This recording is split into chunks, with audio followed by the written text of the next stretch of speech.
이스라엘 공동체는 지금으로부터 3,500년 전 BC 1446년 애굽에서 출애굽하면서 하나님이 그들을 자기 백성으로 삼으심으로 시작되었습니다.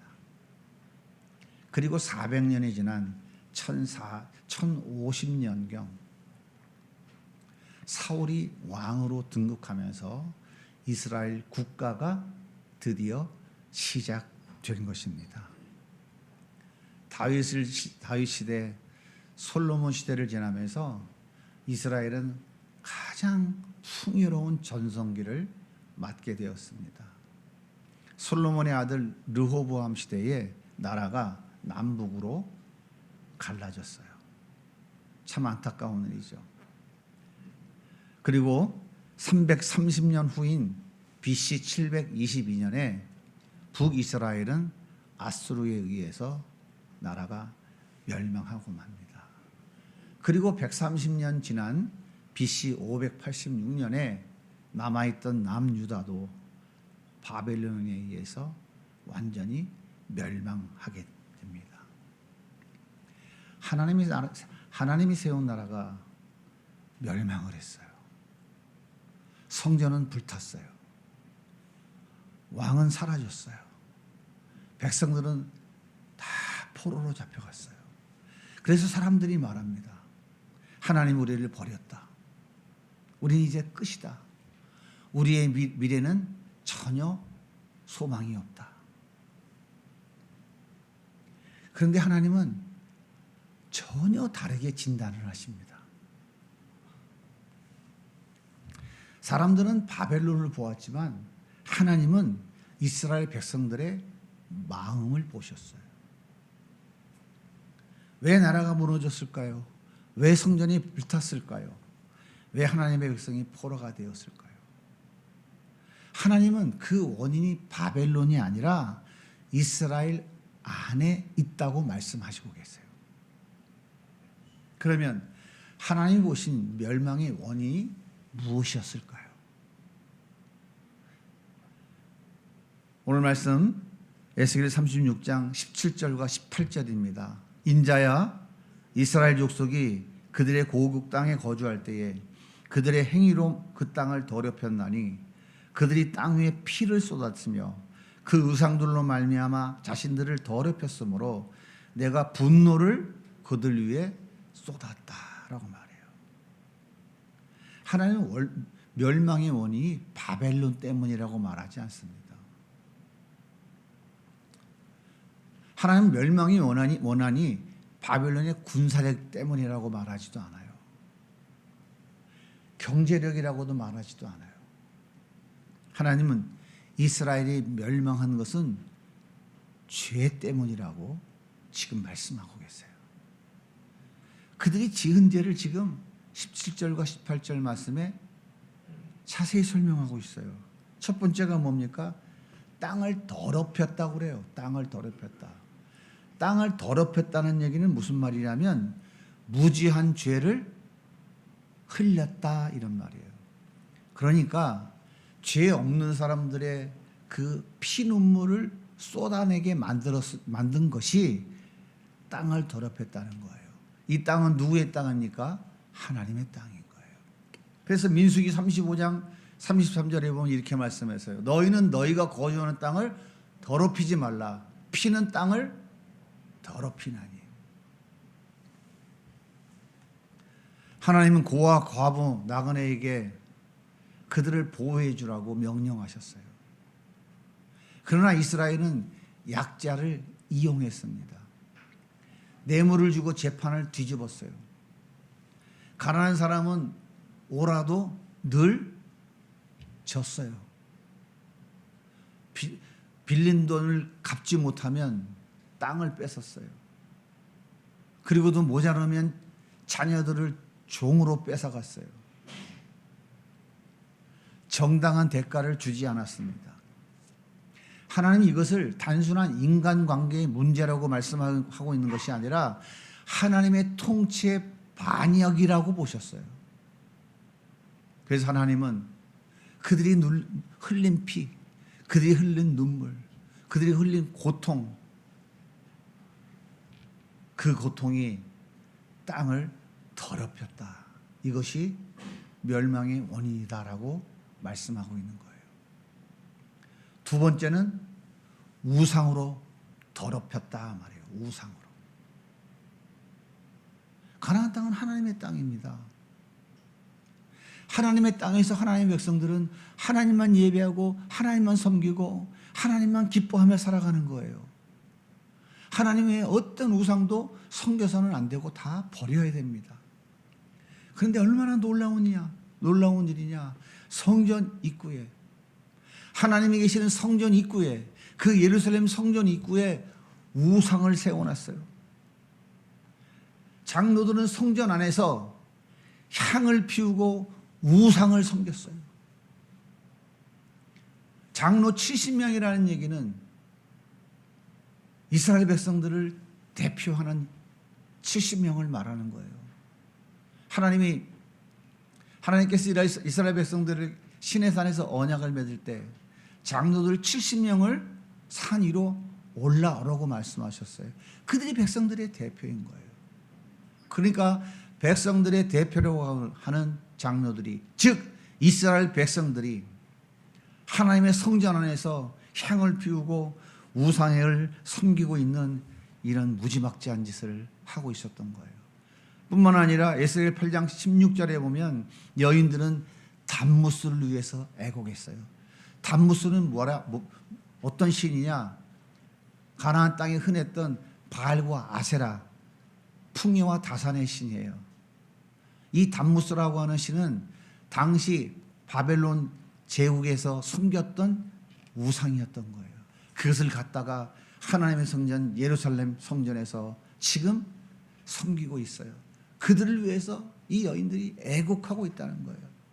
더 놀라운 사실은 지도자들은 성전을 등지고 태양을 숭배했어요. 여호와의 성전 안뜰에서 약 25명이 여호와의 성전을 등지고 나들 동쪽으로 향하여 동쪽 태양에게 예배하더라. 정말 충격적인 거예요. 태양에게 절을 하려면 성전을 등져야 되는 거예요. 이건 단순한 우상 숭배가 아니라 하나님께 등을 돌린 거예요. 영적 반역 행위인 것입니다. 이스라엘이 왜 멸망했을까요? 문제는 바벨론이 아닙니다. 바벨론의 강한 군사력 때문이 아니에요. 그들의 경제력 때문이 아니에요. 이스라엘이 약하기 때문이 아니었어요. 문제는 이스라엘의 마음입니다. 이스라엘의 마음. 하나님을 떠난 마음. 하나님께 등을 돌린 마음. 그래서 나라가 망했습니다. 겉으로 보이는 문제는 바벨론인 것 같아요. 그러나 하나님이 보신 진짜 문제는 바벨론이 아니었어요. 이스라엘 백성들의 무너진 마음이었습니다. 그렇다면 그들은 왜 그렇게까지 하나님을 거부했을까요? 왜 선지자의 경고를 듣지 않았을까요? 왜 나라가 망할 때까지 돌이키지 않았을까요? 문제가 뭘까요? 문제는 굳은 마음입니다. 에스겔 36장 26절 이렇게 말씀하십니다. 너희 육신에서 굳은 마음을 제거하고. 굳은 마음. 굳은 마음이라는 말은 무슨 뜻이냐면 돌의 심장, 돌로 된 마음이라고 하는 뜻이에요. 히브리어에서 이 마음은 단순한 감정을 말하는 것이 아닙니다. 인간의 존재 중심을 표현하는 단어예요. 생각하고 판단하고 사랑하고 결정하는 모든 것이 마음에서 나와요. 그래서 하나님은 이스라엘 백성들이 향하여서 너희들은 상한 마음이라고 말씀하고 있지 않아요. 너희들은 연약한 마음이라고 말씀하고 있지 않아요. 하나님은 그들을 향해 돌심장이라고 말씀하고 있어요. 여러분, 돌이 반응합니까? 돌을 부르면 돌이 대답합니까? 돌을 때리면 돌이 반응합니까? 아프다고? 돌에다 물을 부으면 돌이 물을 흡수합니까? 전혀 반응하지 않아요. 마찬가지입니다. 하나님이 말씀하셔도 움직이지 않아요. 누가요? 이스라엘 백성들이. 왜요? 돌 심장이기 때문에. 선지자가 외쳐도 듣지 않고 징계를 받아도 돌이키지 않습니다. 은혜를 받아도 변하지 않아요. 그들은 북이스라엘이 아수르에 의하여 철저하게 망하는 것을 똑똑히 보았어요. 그래도 변하지 않았어요. 에레미야 선지자가 눈물로 외쳤습니다. 에레미야 선지자의 별명이 눈물의 선지자잖아요. 울면서 외쳤어요. 그래도 그들은 듣지 않았어요. 하나님이 계시는 성전이 무너졌습니다. 그래도 그들은 돌이키지 않았어요. 바벨론 포로가 되었어요. 그래도 그들은 마음을 바꾸지 않았어요. 왜 그럴까요? 그들의 마음이 이미 돌처럼 굳었기 때문이에요. 여러분 지금 이 에스겔의 외침은 바벨론의 나라가 망하고 백성들이 다 포로로 바벨론에 끌려갔을 때 그 포로기에 바벨론이 하나님의 계시를 받아 기록한 책이란 말이에요. 그때 하나님이 뭐라고 그래요? 너희들의 심장이 돌 심장이라고 그런 거예요. 성경은 인간을 허물과 죄로 죽었다라고 말해요. 여러분 죽은 자는 스스로 살아날 수 있나요? 절대 없어요. 돌 심장도 마찬가지입니다. 스스로 하나님 앞에 나아갈 수 있을까요? 스스로 변화될 수 있을까요? 스스로 살아날 수 있을까요? 사랑하는 여러분, 하나님께 반응이 없는 사람, 하나님 말씀을 들어도 움직이지 않는 사람, 징계를 받아도 돌이키지 않는 사람, 은혜를 받아도 감격이 없는 사람, 그 사람의 가장 큰 문제가 뭘까요? 환경일까요? 조건일까요? 건강일까요? 경제력일까요? 아니에요. 바벨론이 아니에요. 바로 심장입니다. 심장. 돌 심장이 문제인 거예요. 그래서 인간의 가장 큰 문제는 행동이 아니라 심장입니다. 하나님 그 심장을 무슨 심장이라고요? 굳은 심장, 돌 심장, 굳은 마음이라고 말씀하고 있는 거예요. 여러분, 이것이 범죄한 인간의 본성인 거예요. 이것이 인간의 본질인 거예요, 본질. 그러면 돌 심장을 어떻게 바꿀 수 있을까요? 교육으로 될까요? 결심으로 될까요? 종교생활로 될까요? 참 교육을 잘 시키면 될까요? 그렇게 참된 교육하면 인간이 변할까요? 살아날까요?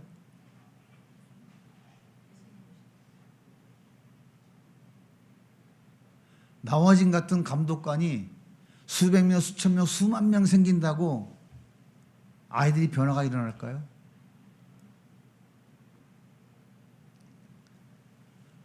절대로 변화가 일어나지 않아요. 돌 심장은 스스로 살아날 수가 없어요. 이것이 인간의 본성이라니까요. 이게 본질이라니까요. 이스라엘은 나라가 망했습니다. 성전이 무너지고 왕이 사라졌어요. 백성들도 다 포로가 됐어요. 그런데 사람이 변하지 않았다니까요. 여러분, 감옥에 갔다고 온다고 해서 자동으로 새 사람으로 바뀔까요? 포로가 됐다고 해서 마음이 새로워질까요? 이스라엘은 선지자들의 경고도 들었어요. 징계도 받았어요. 심판도 경험했어요. 그런데 전혀 변하지 않았어요. 우린 가끔 이런 얘기하죠.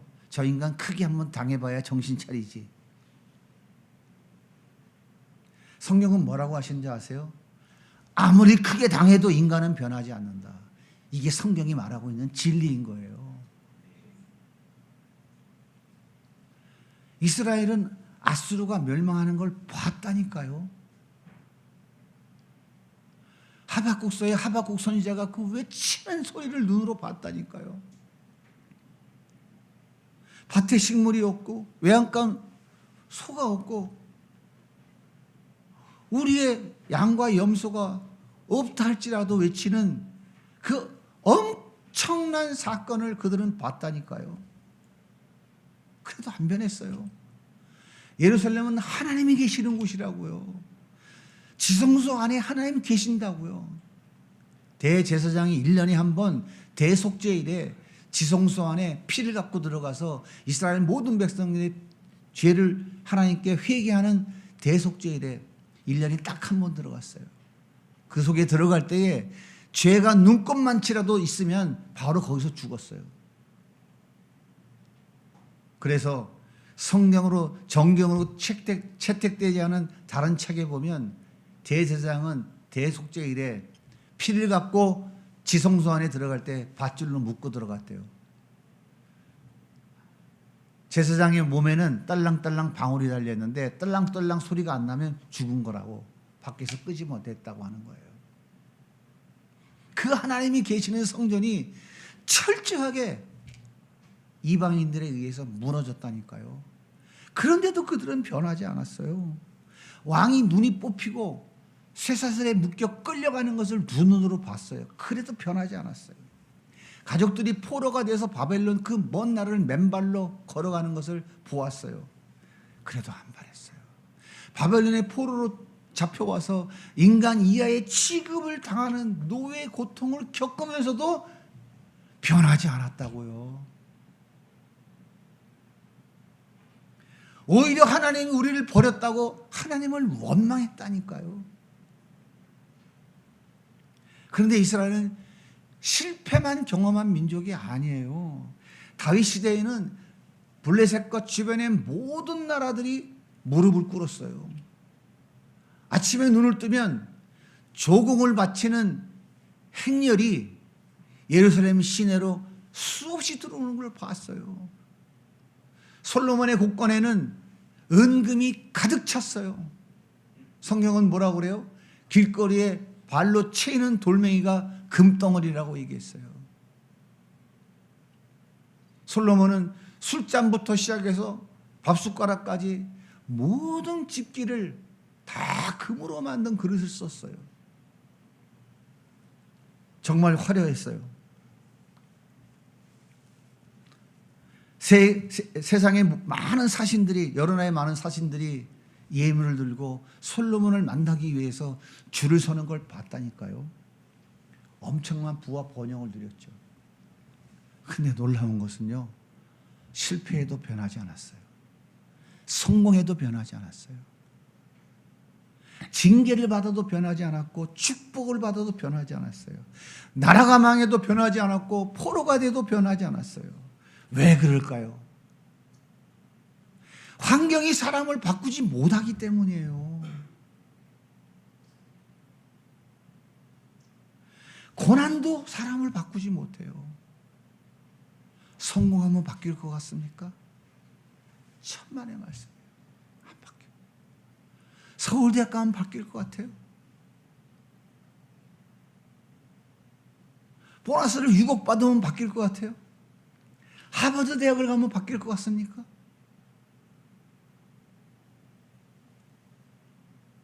절대 바뀌지 않아요. 왜 그럴까요? 이 돌심장이 바뀌지 않았기 때문이에요. 여러분 그렇게 믿으십니까? 이 진리의 말씀이 믿어지십니까?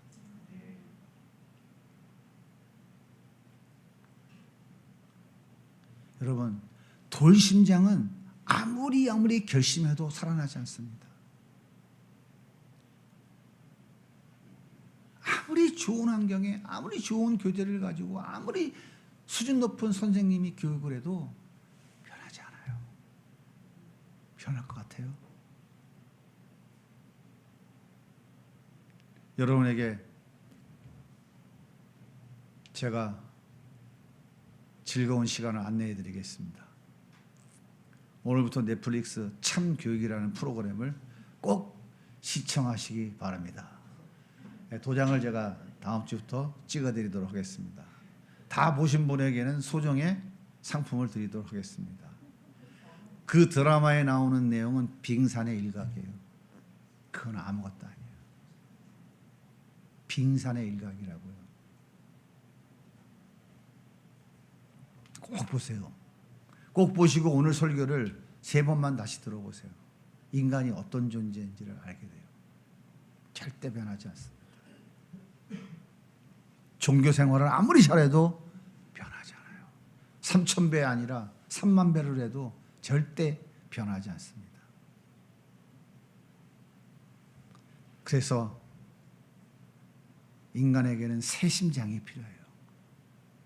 오늘 말씀, 성경이 말씀하시는 부드러운 마음, 새 마음이 필요해요. 그래서 하나님은 이스라엘 백성들에게 새로운 제도를 약속하지 않았어요. 새로운 기회를 약속하지도 않았어요. 하나님은 더 근본적인 것을 약속하셨어요. 그것이 뭘까요? 오늘 말씀 26절입니다. 우리가 한번 큰 소리로 같이 읽어보겠습니다. 시작. 또 새 영을 너희 속에 두고 새 마음을 너희에게 주되 너희 육신에서 굳은 마음을 제거하고 부드러운 마음을 줄 것이며. 무슨 얘기입니까? 하나님께서 우리의 돌심장을 고쳐주시겠다고 말씀하지 않았어요. 고쳐준다고 말씀하지 않았잖아요.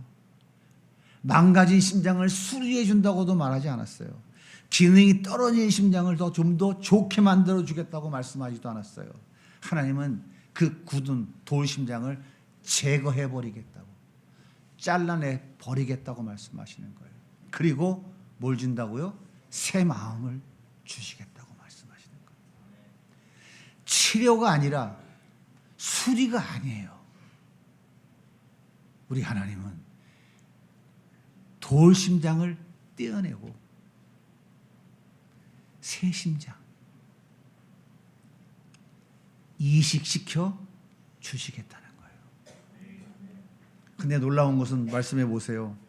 이 모든 일을 누가 한다고요? 하나님이 하신다는 거예요. 하나님이 하신다는 거예요. 내가 주겠다, 제거하겠다, 두겠다, 행하겠다. 이 모든 동사의 주어가 뭡니까? 인간이에요? 하나님이에요. 하나님이에요. 인간은 자기 심장을 바꿀 수 없습니다. 절대 못 바꿔요. 하나님이 직접 새 심장을 주십니다. 하나님은 이 약속을 이루기 위해서 우리에게 누굴 보내셨어요? 예수님을 보내신 거라고요. 그래서 예수님을 보내셨어요. 인간은 불가능하기 때문에. 예수님은 우리의 죄를 그래서 담당하셨어요. 우리가 바다의 심판을 대신 받으셨습니다. 그리고 죽음을 이기고 부활하셨어요. 승천하신 후에 우리 안에 영으로 다시 오셨어요. 그분을 우리는 성령이라고 이야기해요. 예수의 영. 그래서 우리의 동심장을 통째로 제거해버리고 예수님의 그 새 마음으로 우리에게 이식시켜 주신 거예요. 이제 이 복음을 믿는 자들 안에는 새 마음이 주어진 것이에요.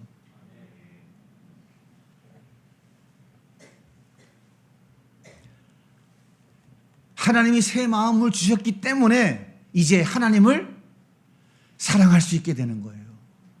하나님이 새 마음을 주셨기 때문에 말씀 따라 살아가고 싶어지는 마음이 생기기 시작한 거예요.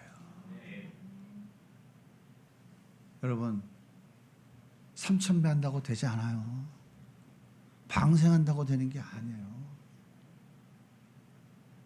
기도원에 가서 40일 금식하고 배고프다고 거기서 견디고 있는다고 되는 일이 아니에요.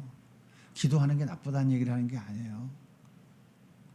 착한 일, 선한 일 많이 해서 되는 일이 아니라고요. 하나님이 주셔야 되는 거예요. 이 복음을 믿는 자들, 이 복음이 믿어지는 자들 마음 안에는 우리 주님이 새 마음을 이미 주셨다고요. 그렇게 믿으십니까? 이게 복음이에요. 이게 복음이라고요. 예수님 우리의 죄만 사하신 것이 아니에요. 우리의 굳은 마음을 제거하셨습니다. 예수님 우리를 조금 더 나은 사람으로 만든 것이 아니라 죽은 나를 살려놓으신 분이에요. 돌심장을 가진 죄인을 새 마음을 가진 하나님의 자녀로 만드신 거예요. 하나님과 소통하고 하나님과 대화할 수 있는 예수님의 마음을 주신 거라고요. 성경은 이것을 새 창조라고 말합니다. 무슨 창조요? 새 창조라고 말씀하고 있는 거예요. 이것이 바로 복음인 거예요. 사랑하는 여러분, 복음은 죄사함으로 끝나지 않아요. 복음은 새 심장을 받는 것입니다. 하나님은 우리를 용서하는 것만이 아니라 우리에게 새 마음을 주셨습니다. 이것이 하나님이 우리 안에 시작하신 새로운 삶인 거예요. 여러분 예수 믿으십니까? 복음을 믿으십니까? 여러분 안에 예수님이 오셨습니까? 예수님이 내 안에 계십니까? 여러분의 심장은 돌심장이에요? 새 심장이에요? 여러분 심장 이식을 받았어요? 안 받았어요? 예수님이 십자가에서 우리의 심장을 이식시켜 주신 거예요. 여러분 한번 생각해 보세요. 이 말 같지도 않은 말이 믿어집니까? 이해가 돼요? 이해가 안 되는 거예요. 이해. 그래서 제가 서두에 말씀드린 대로 진리가 깨달아지고 이해되고 믿어지게 해달라고 주님 기도하면서 말씀을 들어야 된다고 하는 얘기가 그래서 그러는 거예요. 이 말씀이 믿어지는 자들은 놀라운 은혜가 우리 삶에 나타납니다. 자 보세요. 그렇다면 새 심장을 주신 우리 하나님은 그 후에 우리를 어떻게 살아가게 하실까요? 하나님 우리에게 새 심장 주셨잖아요. 예수님을 통해서. 그럼 네가 알아서 살아라. 너 멋대로 살아라. 그렇게 하실까요? 아니에요. 오늘 말씀 보겠어요. 27절 보겠습니다. 7절 같이 읽어보겠습니다. 시작. 또 내 영을 너희 속에 두어 너희로 내 율례를 행하게 하리니 너희가 내 규례를 지켜 행할지니라. 여기 말씀을 잘 보세요. 네가 행하라 그럽니까? 하나님 어떻게 해요? 네가 행하게 할지니 네가 행하도록 하겠다는 거예요. 내가 하는 게 아니라 누가? 하나님이 행할 수 있게 해 주시겠다는 얘기를 하고 있는 거예요. 그러니까 무슨 얘기입니까? 하나님 우리에게 순종해라고 명령하기 전에 순종할 수 있는 새 마음을 먼저 주신다는 거예요. 그리고 새 마음이 실제로 살아 움직이도록 하나님의 영, 성령, 그 예수의 영, 그 예수님이 내 안에 계시도록 두신다는 거예요. 예수 믿는 게 얼마나 좋은 건지 아실 것 같아요? 알 것 같아요? 예수 믿는 게 뭔지 이해하실 것 같아요? 정말 놀라운 겁니다. 그래서요, 성도의 순종은 억지로 만들어내는 순종이 아니에요. 예수님이 내 안에서 역사하고 계시는 결과인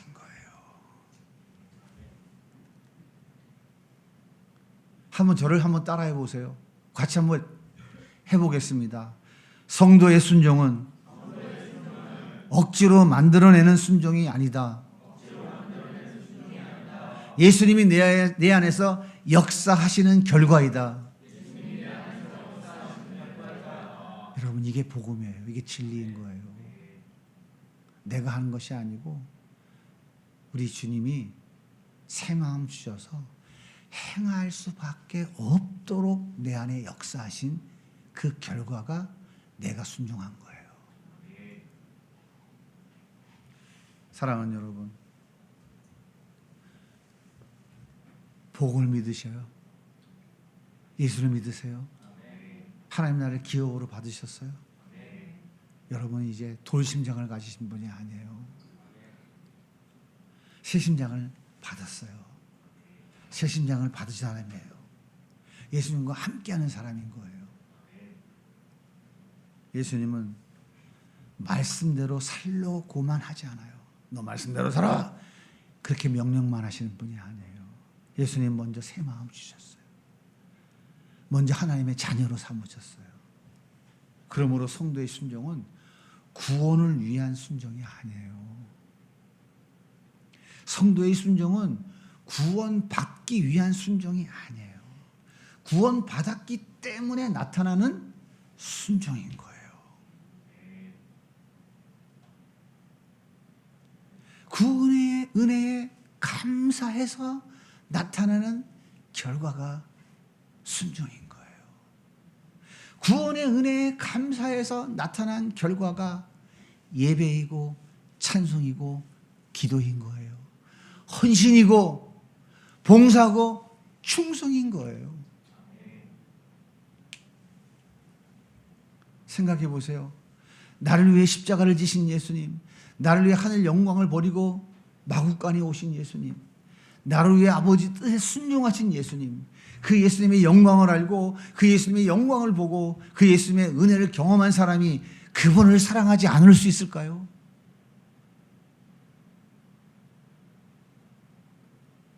그렇게 그분의 말씀을 귀하게 여기지 않을 수 있을까요? 그래서 성도는 억지로 순종하는 사람이 아니라 순종하게 된 사람인 거예요. 순종하게 되는 사람인 거예요. 성도의 삶은 내가 억지로 예수를 따라가는 삶이 아니에요. 예수님이 내 안에서 살아가시는 삶인 거예요. 예수님이 내 안에서 역사하시는 삶이에요. 이게 성도의 삶인 거예요. 말씀을 싫어하던 사람이 말씀을 사랑하게 되고, 기도하지 않던 사람이 기도하게 되고, 죄를 즐기던 사람이 죄를 슬퍼하게 되는 거예요. 왜냐하면 심장이 바뀌었기 때문입니다. 사랑하는 여러분, 복음은 죄사함으로 끝나지 않습니다. 복음은 새 심장을 이식받는 거예요. 새 심장을 받은 사람은 반드시 살아 움직입니다. 왜요? 예수님이 내 안에서 역사하고 계시기 때문이에요. 그러므로 성도의 삶은 내가 얼마나 열심히 사는가의 문제가 아니라 내 안에 계신 예수님께서 얼마나 나를 이끌어 가고 계시는가, 이것이 문제예요. 다시 한번 말씀드릴게요. 성도의 삶은 내가 얼마나 열심히 살고 있는가가 아니라 내 안에 계신 예수님께서 얼마나 나를 이끌어 가고 계시는가, 이것이 문제인 거예요. 여러분은 열심히 살려고 애쓰십니까? 아니면 예수님이 내 삶을 열심히 이끌어 가시는데 이해하고 따라가고 계십니까? 예수님이 내 삶을 열심히 이끌어 가시는데 내가 이해하고 따라가는 삶에는 기쁨이 있고 평안이 있고 감사가 있고 세상에 두려움이 없어요. 환경에 지배받지 않아요. 경제력에 지배받지 않아요. 그러나 내가 열심히 살아야지, 내가 얼마나 열심히 살아가고 있는데 여기에 초점을 맞춘 성도는 지치고 힘들고 어려워요. 주님이 늘 이렇게 말씀하세요. 수고하고 무거운 짐진 자들아, 다 내게로 오너라. 내가 널 좀 쉬게 해줄게. 맨날 그 소리만 하고 계시는 거예요. 그러니까 주님이 주시는 기쁨과 평안, 감사, 은혜가 있을까요? 가져도 더 가지고 싶고, 채워도 더 채우고 싶고, 누려도 더 누리고 싶고, 끝도 없고 한도 없는 거예요. 왜요? 돌이 심장이니까. 금덩이를 갖다가 줘봐. 돌이 금덩이인 줄 알아요? 예수님의 사랑을 갖다 부어주면 그 돌심장이 그게 사랑인 줄 아느냐고.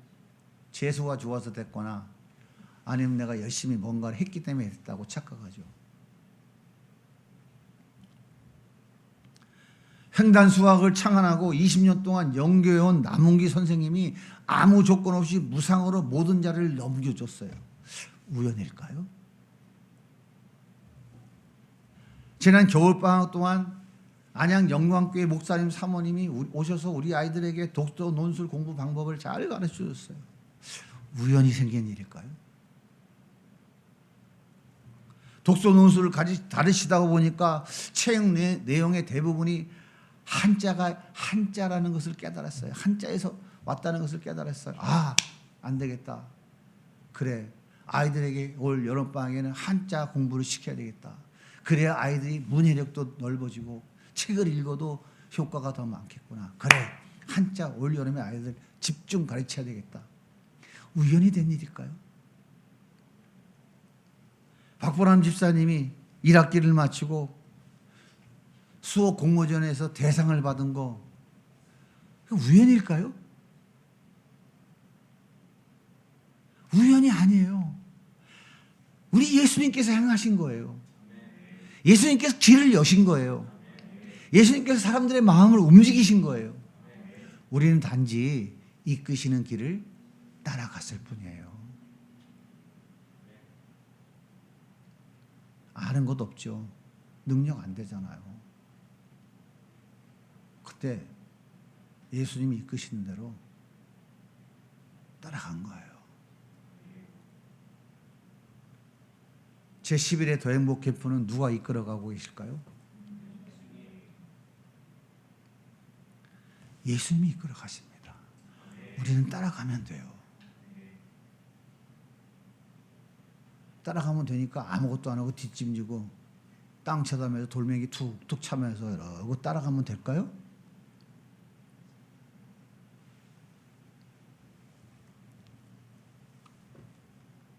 우리는 먼저 움직인 사람이 아니에요. 예수님 먼저 우리를 움직이셨습니다. 예수님 먼저 우리에게 소원을 주셨어요. 예수님 먼저 우리를 행하게 하셨어요. 그래서 우리는 그분을 따라가는 거예요. 그런데 놀라운 것은요, 주님은 그런 순종을 너무너무 기뻐하신다는 거예요. 주님이 새 마음 주시고 주님이 앞서가셔서 따라오게 하셨음에도 불구하고 그것 따라갔다고 우리 주님은 너무 기뻐하신다니까요. 그래, 너 잘했다. 착하고 충성된 종이라고 그냥 복을 내려주신다니까요. 그게 예수님의 계산 방법이에요. 이 계산기가 고장났어요? 고장 안 났어요? 그래서 예수님의 계산기가 고장난 계산기라니까요. 알아듣어 못 알아들어.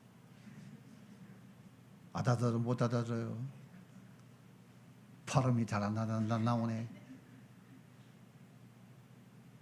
예수 믿는 게 좋은 거예요, 안 좋은 거예요? 얼마나 좋은 거예요.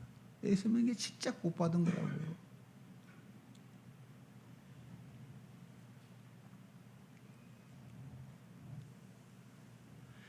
길이 막힌 것 같을 때 열어주시고 힘이 부족할 때 힘 주시고 하나님 나라를 위해 살아가는 자들에게 생각지도 못한 열매와 복을 허락해 주시는 거예요.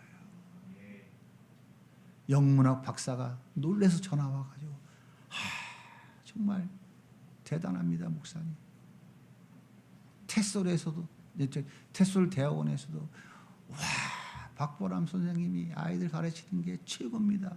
무슨 얘기를 하는 거예요? 하나님이 더 행복 교실이 잘하고 있다고, 니들 잘 따라오고 있다고. 우리가 인정 안 하니까 세상 사람들을 통해서 인정해 주고 계시는 거 아니에요? 인정 좀 하세요. 무시하지 마시고요. 인정하시라고요.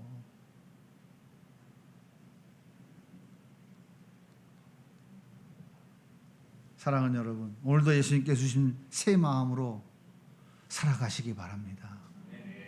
억지로 순종하러 애쓰는 사람이 아니라 예수님께서 행하시는 은혜를 따라 살아가는 성도들 되시기 바랍니다.